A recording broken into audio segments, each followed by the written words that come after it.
Hello and welcome, What the Finances, to another episode of the What the Finance podcast, where we talk to experts to help gain a greater understanding about what has happened to a lot of finance, investing, and markets.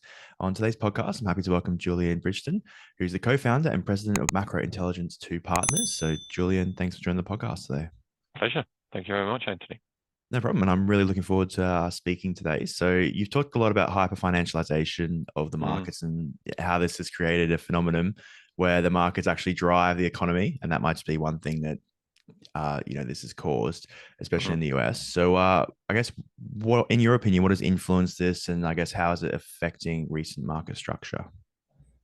So, I think it goes back a while in the US, and it really is only in the US. It's a little strange. There are relationships which stocks influence in Europe, but they're not the same degree as they are in the US. And I think it has an awful lot to do with how we set up remuneration, basically. Right, CEOs are paid to be a shepherd of the equity price. We could use a far less polite term if we wanted to, but let's stick with shepherds. Um, and so essentially, that is both, to the point that, even if they weren't making a profit, as long as the stock price was going up, that's all we cared about, right? I mean, it was only a few months ago when we were saying, oh, God forbid, don't make a profit, right? Because then you're not growing at your full potential and the stock won't go up as much, right? And this has created a very, very unpleasant, I think, reality and I think has huge policy kind of implications. So essentially what happens, and you can see it now, we can all see it in plain sight, tech stocks have got absolutely thumped. So what are we seeing? Layoffs. Because the minute that stock prices start falling, CEOs reach into the cupboard and they grab the cost-cutting axe, and the cost-cutting axe tends to be the thing that's directly in their kind of control, tends to be employment and capex, and those tend to correlate incredibly well with the equity market, frighteningly well, Anthony. Right, and I think this is a singular problem. So we're starting to see that, and now the question is have we seen enough? And this is the big problem I think that the Fed has. I think essentially the Fed is in a pissing match with the equity market, because without reducing the value of the equity market, it is going to be hard to increase unemployment, which they've manifestly stated on numerous occasions. Now they have to be careful because they have to dance around the politics of this, right? But if you looked at the last sets of minutes, it was pretty damn clear that the target is not headline inflation anymore. It is employment. And if employment is a function of the equity market and the behavior of CEOs, then you have to keep going until you drop the equity market, because woe betide they step off, which is what all the bulls would like, right? We get this soft kind of landing in the middle of the year. We could probably get a crappy maybe Q1, but I suspect Q2 is when I think we'll slip technically into recession. Maybe we even get an ugly Q3. And so you make the technical definition of a recession, but markets tend to react, in advance of that, right? So we're bouncing in the middle of the year, everything's great. Well, if these relationships, this hyper-financialisation continues to hold, and it holds extraordinarily well, I've got correlations between the S&P and some of the labor metrics, that with the S&P leading, that have 97% correlations, right? If that relationship holds, then in the second half of the year, if they back off and the equity market comes back, then all that labor data is going to soften and then re-accelerate. And then we'll be in a much worse place. I think a much worse place. They'll have to really ratchet it. That's where things get really potentially pretty ugly. But that, I think, is the problem. I think it's this relationship between equity prices, the behavior of CEOs, and how that behavior manifests itself into the real economy. This is the fundamental problem. One of the fundamental problems we face here in the US. Yeah, it seems like they're in sort of a bit of a rock and a hard place, because if they cut inflation, or if they say they're even going to think about it, people just, or equity prices would go up, and then there'll be you could say potential inflation, employment, or all that stuff could happen. But if the opposite happens, they could push too far and then go I don't drive the think whole they've got economy any in choice. I recession. mean, I think you've got to be cognizant of the political element the Federal Reserve is, right? I mean, they hold in front of Congress every quarter in the Humphrey-Hawkins statement, right, or twice a year, the Humphrey-Hawkins statement, and they get questions all the time, and you listen to the questions, you want to smash your head into the table because they're just these asinine, politically driven questions that you get from Congress. But that's the nature of the beast, and it takes a very, very brave Fed chairman to stand up there and say, I don't care. I've got one mandate, really. Well, I've got two, but I'm at this point taking inflation over employment, and I'm going to create a recession. And surprisingly, that's what Powell is saying, right? If you look at actually what they're saying in the data that they're performing, you look at their central economic projections, right? The SEPs,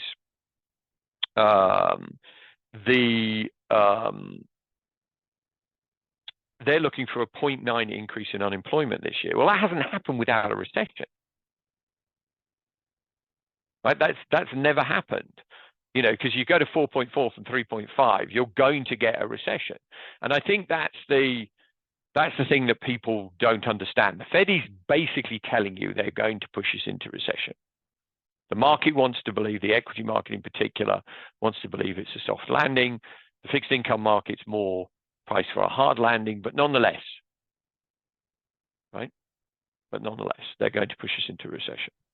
Yeah. So the key factor is the fact that we have inflation, and that the Fed need to do whatever possible to get rid of it. Yeah. No, look, don't get me wrong. I think headline inflation is falling reasonably sharply, right?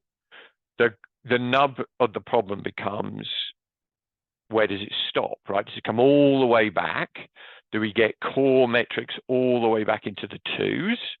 Or do those core metrics get stuck around sort of 3.5 to 4? And it's looking to me that, absent weakening the labor market, that's exactly what you get. I think people just underestimate how much stimulus and how long it takes to filter through into the system, right? I mean, we chucked, between monetary and fiscal, a stimulus in the US, which is 5 times greater than anything we've ever seen in the post-war period. What the hell did we expect to happen, right? And some of that stimulus is dropping away, but it takes a while. And we have the net effect at the same time that we had a bunch of people retiring from the labor market. So we were trying to shove through all this demand with a decreasing supply. And the net result is we've stimulated nominal GDP, so real GDP plus inflation, to 10.5% above trend. That's double, and it's still there, right? It's probably coming down a little bit now. It will come down a little bit, but it's still double anything that we saw, say, at the highs of 2000 before we went into recession and the Fed was really hacking up rates, and also 2006 when they were doing the same thing. So there is a long way, Anthony, to go before we can step back and say, oh, that's it, great, party on again, right? I think markets have an unrealistic expectations. The average decline in headline inflation in a post-war recession is 1.9% off headline and 0.9 off core, and that's the median. So let's assume that we go into the recession with 6.5% headline inflation. So we got 4.5 when we come out. That's not enough. So this idea that we're going to be able to, which has been the reaction function of since the post of the GFC, that immediately we see weakness, that the fire brigade has to come along and pump more liquidity into the system, is farcical. They're going to have to keep the screws on for a long, long time, right? They have to keep the screws on. Doesn't mean you don't get slight adjustments, right? But they're pursuing this policy, which has never been tried before, because the what the textbooks tell you should do, is what Paul Volcker did, right? And you take interest rates above headline inflation. Well, I mean, if we did that, Jesus, the equity market would be at 1,200, right?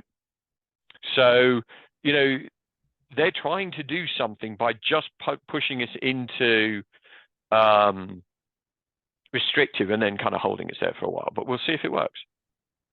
Yeah, and you could say that Volcker had the benefit maybe that there'd been high inflation for many years as people had potentially got sick of it, whereas I don't think Powell would have that support. You could say, yeah, exactly. So you had sort of, the public was behind you, right? You're not there yet.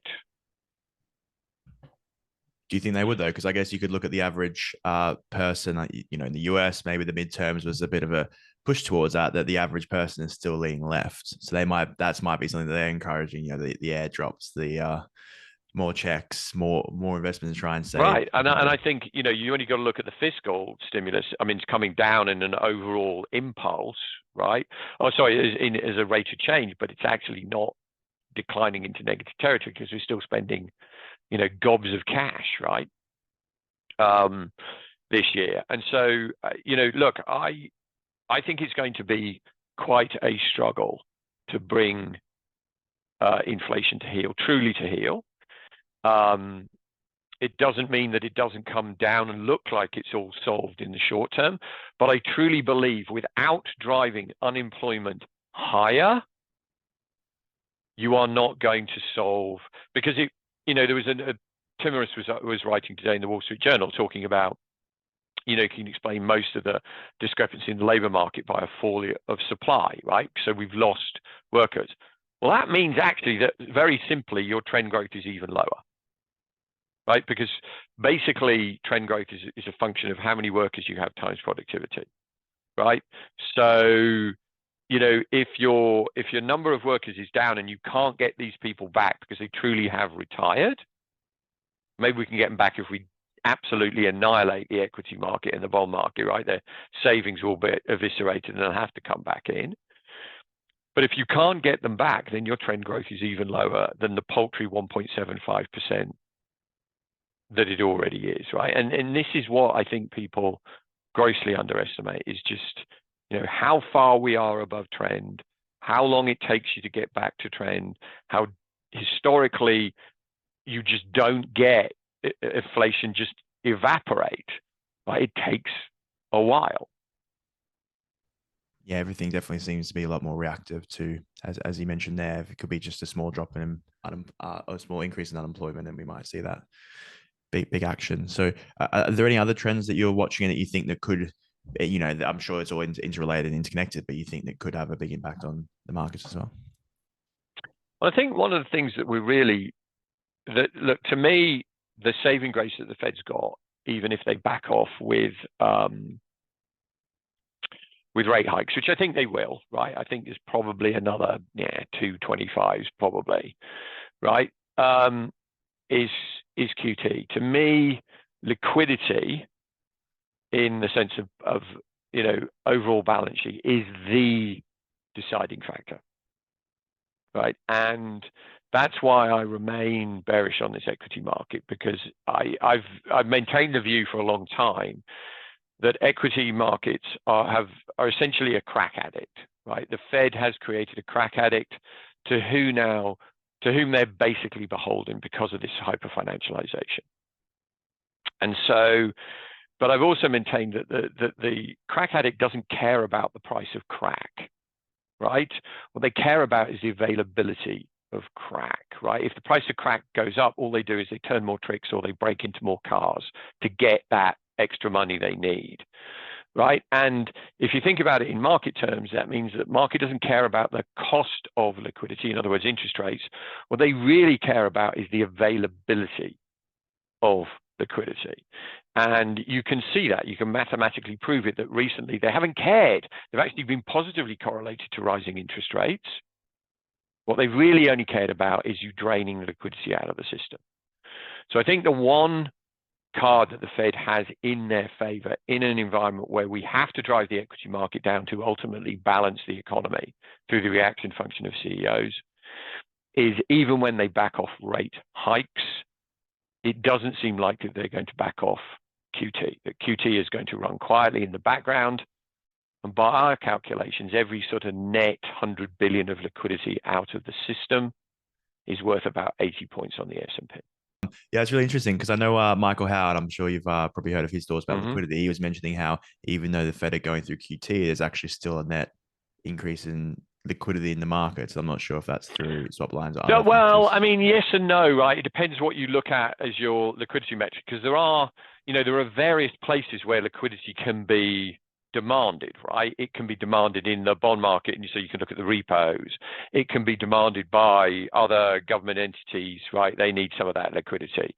So you have to kind of aggregate that to come up with a kind of a decent metric. But if those, all other things being equal, right? All other things being equal, it seems likely that liquidity will continue to drain given what the Fed is doing via QT. May not be as quick as they want it to be, may not be as smooth as they want it to be, but it is the drip, drip, drip in the background that's the intention, just to drain liquidity out of the system. So as you said, if they increased, 25 basis points next two meetings and they just maybe keep it there, there's still that constant tightening going on, right? I mean, yeah. if as I said, if I truly do believe that we've lived in this kind of, we've wrapped it up as sophisticated central banking, right? In this veneer of sophistication that goes with, a sort of G7 central bank. But the reality is we've just lived in a period of monetary debasement, right? I mean, we've done nothing really more sophisticated than cut the corner off a gold coin, which the Romans did, right? I mean, and if you debase the value of the denominator of an asset, in this case, let's say the equities, right? Price should go up, right? I mean, that's monetarist theory, like quantity of money chasing, set amount of goods, right? Prices rise. Well, that's what you just did in bloody equities, right? And now that quantity of money is being withdrawn. Yep. So you see end of Q2, potentially, Q3 is when we could see that big push down where the sort of economy and I guess the markets really react to what's been happening. I think, look, QT is supposed to just keep running, right? They haven't said anything about QT, right? I don't think they really truly understand how it works. I think they're a little bit more aware than they were when they first started it, right? It clearly isn't the paint drying that, that famous phrase of Janet Yellen, QT is like watching paint dry. Really, love? We saw as soon as it started that, the world fell apart, right? And I actually had I met with a Fed official at an event up in Vale, and it was a public forum. It was small, it's classic sort of Vale thing. And I asked him, question. I said, well, look, if QE is really just about liquidity at the front end of the curve, what happens why is it that when you turn liquidity, QE on, stocks rally, and you turn it off, QE, you stop QE, stocks fall? And he sort of waffled about the question. And then, in private afterwards, I asked him the question, and I'm not joking, his middle finger came out, his index finger went out, and he went, it's Bernanke's fault. He started this insanity, and we have to keep going until we can't. But they know roughly what they've been doing, right? I mean, so I think they're cognizant that they can keep tightening financial conditions gradually over time. They get frustrated, right? I mean, the minutes were all very clear that they don't like this rally in the equity market. They don't really like the rally at the long end of the bond market, which is easing financial conditions. They haven't really got much choice, I'm afraid, when it comes to that, because that's, when you're pursuing the policy that they're going to, where they're going to try and hold rates steady for a long time at the front end, then the back end has to be where you flex all that. You take your view on economic policy, right? And also QT tends to be very supportive of a curve inversion. So, I don't think they've got a lot of choice, but it does make their job more complicated. I think they just hope that over time, even though rates are somewhat problematic, that QT will just keep doing the kicking, It will be death by 1,000 cuts. Yeah, exactly. So when do you think the equity market will be the main victim of this, or and I guess the high Yes, I beta do. assets? Yeah, no, I do. I think the equity market has been the main beneficiary. The US in particular has been the main beneficiary. So I'm looking now at multi-year, decade relative performance charts, which are all breaking down now, where the US is breaking down against European stocks, is breaking down against emerging market stocks, is breaking down. It's already broken down against precious metals, right? This is we just lived through since '09 this amazing period, but particularly since 2011 and then again in 2014, where the dollar started to rally.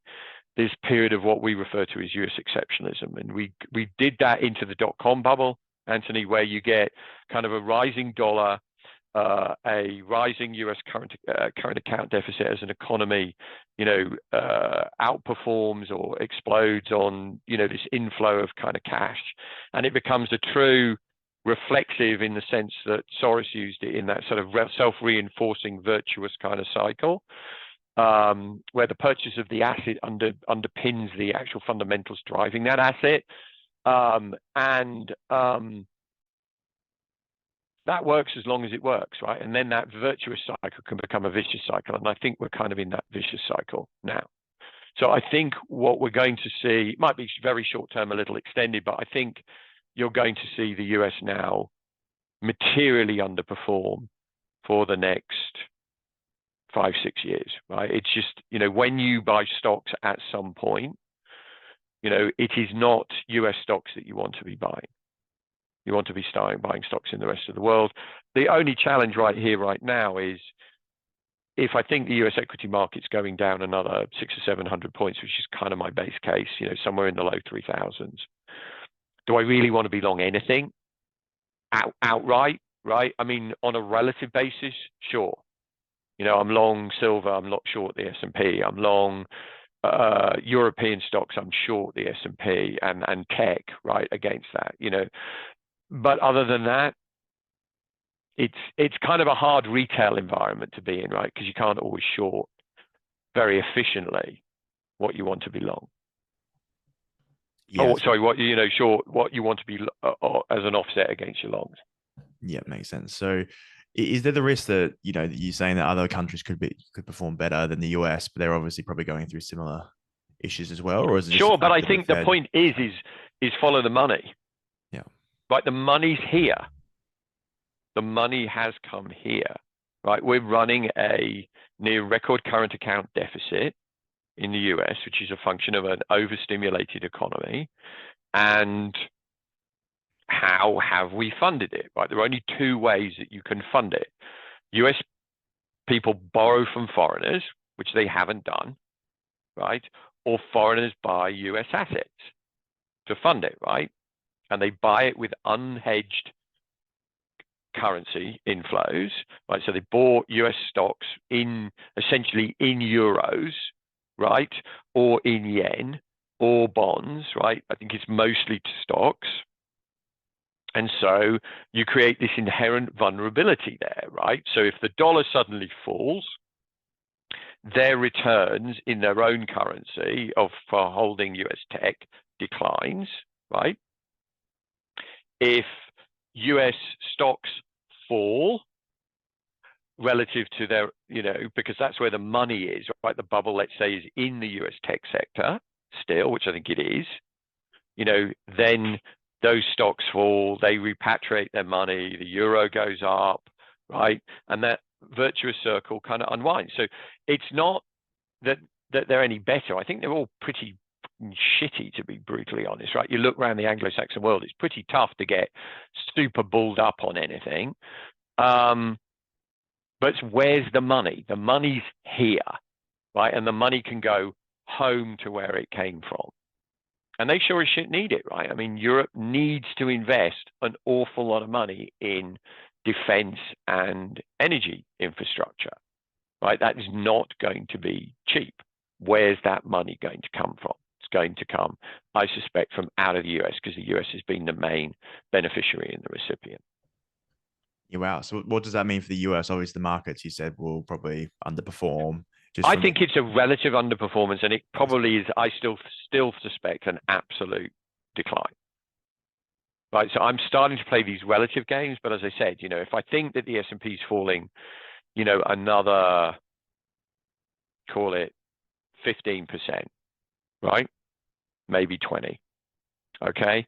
The DAX ain't going to be up in that environment, right? Even if I may prefer it, or the one I quite like is actually Spain, the IBEX, right? That isn't going to be up, right? It's going to be down 5 or 10 or something, right? So it isn't an absolute outright environment at this point. Yep. So I'm guessing you would also believe that I guess you could say real assets will probably increase. There'll be an increase in capex, as you Yeah, mentioned but about even Europe. no, I mean, I don't. No, I think no, not yet. I mean, not yet. maybe maybe in look, we're going to go into a recession here. May not be too deep, right? There's certain things that you want to buy on the dip, but when it comes to real assets, the ones that I think are less economically sensitive are the ones that we started to buy in November, and that's precious metals. And those look to me like to be breaking out of long-term channels. Okay. And certainly on a relative basis have broken out versus US stocks. And because I guess traditionally a lot of people would go into US bonds if they thought there'd be a recession. Is that? Yeah, I mean, I quite we've been long bonds since also since November. We got in at pretty decent levels. We've been trading it around. It was a very quick move from those sort of four, in the upper teens into sort of the levels that we've hit recently. I structurally believe we're in a bear market in the bond market, but it doesn't mean that anything is ever linear, right? I do think that the bond bull market of the last 40 years is done, right, for very many reasons. But it doesn't mean you can't trade bonds. It just means that when they've rallied, you sell them, right? Yeah. So as you said, so probably more volatility, so more potential, as you said, for those shorter term.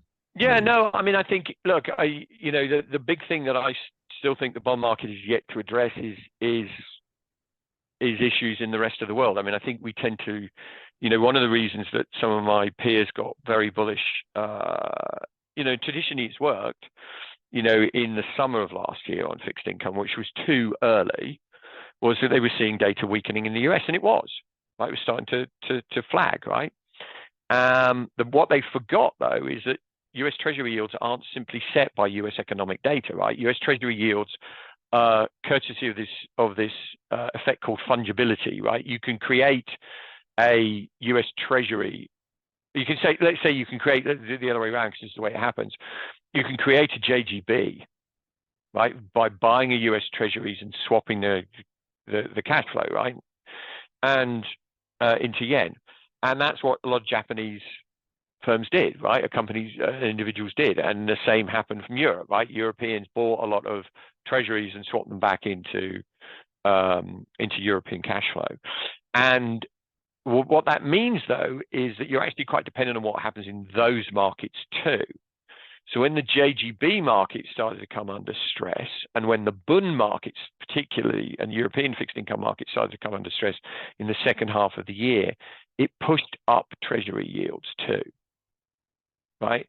And there's some charts that I'm looking at, in both of the bund market and the JGB market, which actually worry me quite a lot, right? And I think we could see further rate hikes there. And in that environment, I don't really care how bad the fundamentals look in the US. If those yields were to jump, isn't guaranteed at this point, but I'm watching them very, very closely. I'm looking at a level on bunds, and if it goes, then I think you could see, 75 to 100 basis points on bund yields, so 10-year German bond yields, pretty damn quickly. It's going to add 50 basis points onto 10-year Treasury yields, I guarantee you. Yep. So everything's interlinked. Everything is interlinked.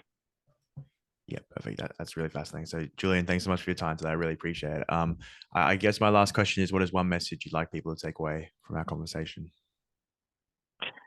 But I think the thing that really strikes me still is this complacency. Most people miss the rise in inflation, right? We didn't. I mean, you can go back and look at our writings. You can look at my tweets. We absolutely bloody nailed it.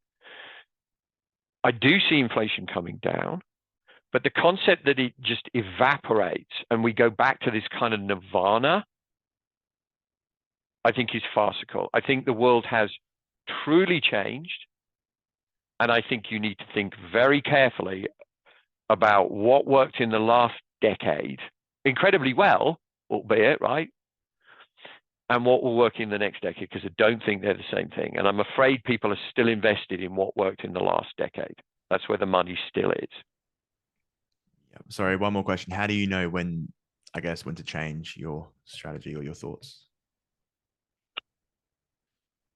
I mean, I look at we have a lot of models that we use that kind of set the macro, right? And it's the macro. The macro is only important because it's what drives policy, and policy drives markets, right?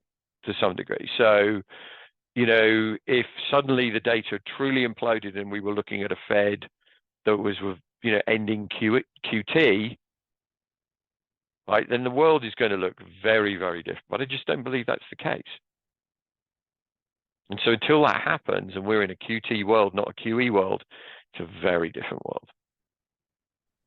Yeah, definitely makes sense. So, Julian, thanks again. So, if anyone wanted to find out more about your work and what you do, where would the best places? So, if you want to just follow me on Twitter, it's at JulianMI2. That's probably the easiest thing. While Twitter still looks like it survived, dodged this particular bullet, but we'll see. And then if you're more interested in actually subscribing to our work, reach out to support@mi2partners.com. Yeah, perfect. I think we're actually given a student discount potentially as well. So Cool. I will put that in the description below if anyone's interested in having a look at that and the website and all the links. Awesome. Perfect.